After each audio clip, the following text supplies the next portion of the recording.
So the first question is, why are we always talking about girls and women?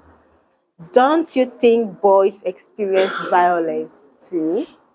I like that question. Funny. Yeah. Hello, everyone, and welcome to our special 16 Days of Activism Against Gender Based Violence session. Globally, this year's 16 Days of Activism campaign is themed Unite to End Digital Violence Against Women and Girls, spotlighting the growing threat of technology enabled abuse. Our focus at Do Take Action, Safe Spaces, Strong Voices, and Gender Based Violence online and offline aligns perfectly as we work to create safety, support, and awareness in both our digital and real world communities. Today, we have a passionate advocate with us for safer spaces online and offline, Mr. Joseph, and he is here to share with us on how men and boys can be true allies in ending gender based violence in all its forms, one action, one voice at a time. Mr. Joseph, thank you for joining us. Would you like to introduce yourself to our amazing audience? Thank you so much, Miss Jane. I'm Agbo Joseph by name. I'm a tech associate, and I am so glad to be here. I'm a compassionate, gender-based violence activist. So I'm so glad to be here. Thank you That's so much. amazing. That's amazing. We're also excited to have you. So, Mr. Joseph, would you like to tell us why this topic is important to you? Well, the topic is so important to me because as a man ally of gender-based violence, it reflects my value for justice, compassion, and respect for human dignity. And being a man is not just um, because you're born a man, but it is a call for responsibility to provide solutions to whatever that is happening around us and with us. That's amazing. That's amazing. So, being a man is a call to responsibility, and one of those responsibilities include standing up for women, standing up for girls who are experiencing any form of violence, whether it's sexual harassment or online violence. So, yeah. So I would like to ask you, why is it important for men and boys to get involved in ending gender-based violence online and offline? It is so important for men and boys to join in this pursuit of ending gender-based violence because if you leave it for just the women, you know, the society where we find ourselves, women voices most times are not heard. But when a man voice come into play, they take whatever issue it is more seriously because men are involved. The fellow man is involved, and in court, men tends to have more respect when it has to do with societal differences. Men find they listen more to men when it has to do with challenges that affect the society. That's amazing. That's amazing. Okay, so we'll also like to ask you, what harmful beliefs or what harmful peer behaviors have you seen in the online spaces? Well, thank you so much for the question. Some of the harmful behaviors I've seen when a woman is being violated or has been physically violated, you find out that um, they tend to blame the woman for being the reason why she's being hurt or being harmed by a man, and some of those things don't really matter. The issue is, has she been sexually harassed? Has she been physically violated? Yes. So let's learn to treat the issue, not And not focus on the focus on the victim. victim, you know.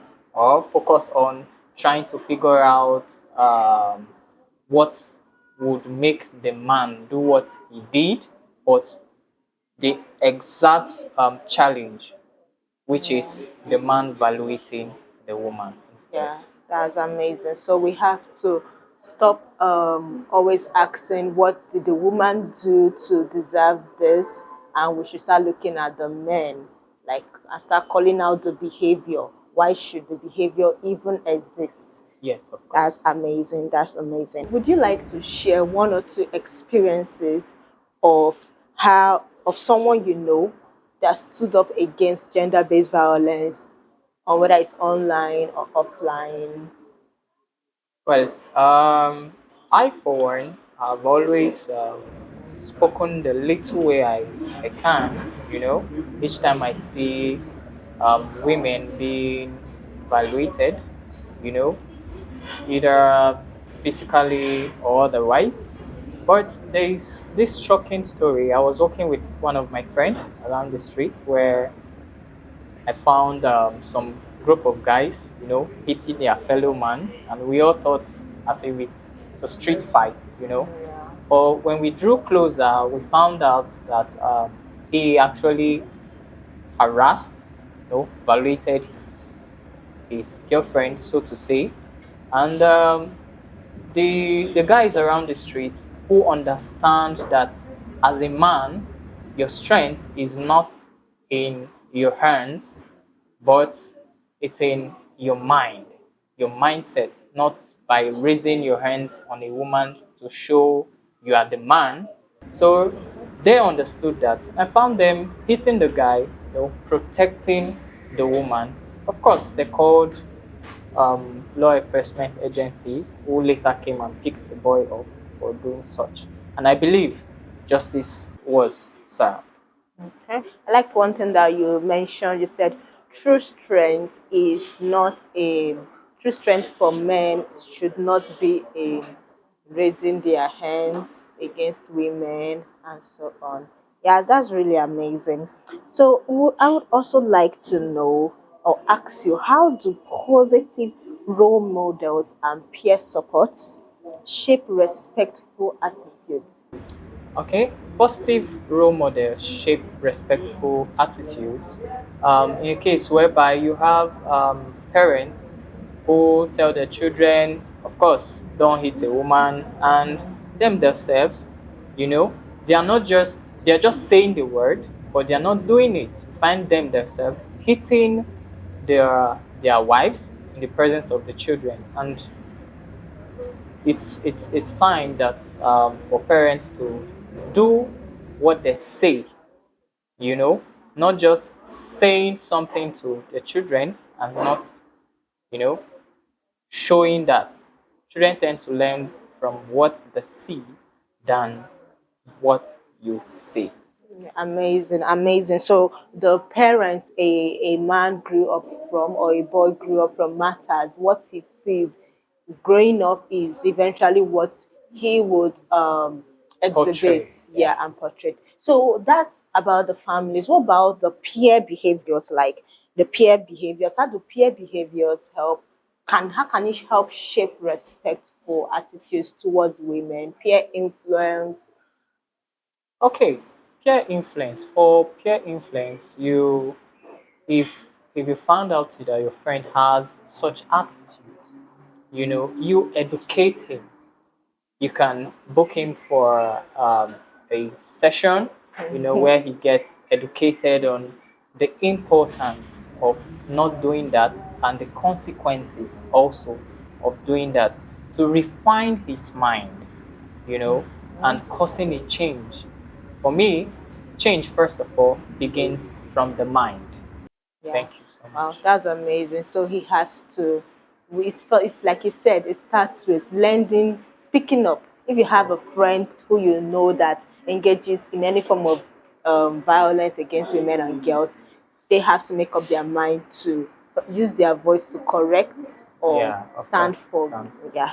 So the next question is, are there ways to call out harmful online jokes or comments without causing conflicts? Are there really ways? Yes, of course, there are ways, by reporting the post, of course, and speaking up also, against such posts and comments. You can take up the post and, speak up, stating how bad it is for people to be evaluated in such manner.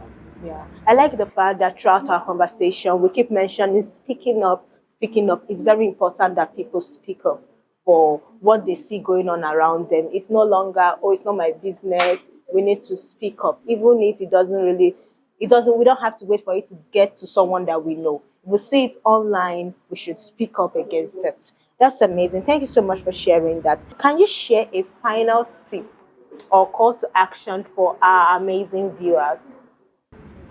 All right, the final tip is speak up, take action, rather than just sitting and watching in the side corner or in the bench. Wow, wow, wow, that's amazing. Joseph, thank you so much for all your amazing answers. We have some questions from our community members, and we have some people that sent some questions that they would like to get answers to from our speakers. So the first question is, why are we always talking about girls and women? Don't you think boys experience violence too? I like that question. Funny, Yeah. but truth be told, boys also, um, experience gender-based violence, violence generally. But statistically, when you check the statistics, you find out that for physical violence, you find out that 1 of 4 women against 1 of 7 men.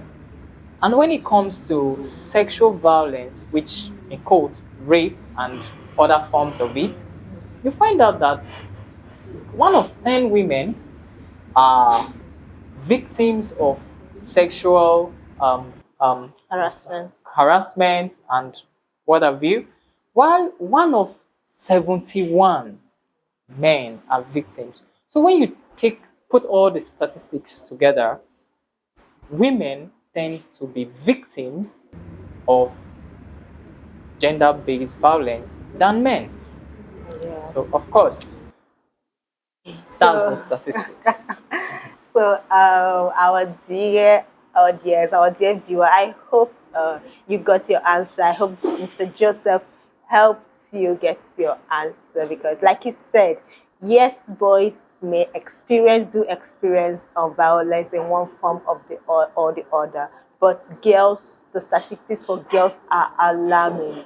They are alarming. Like you said, for digital violence or sexual violence, we have about 1 in 71 men. 1 in 71 men, and for girls, it's one in 1 in 10. 1 in 10 women. So it's very clear. The statistics are very clear. So let's move on to our next question. Is reporting gender-based violence worth it? Won't it just bring shame on the family and make things worse for the victim?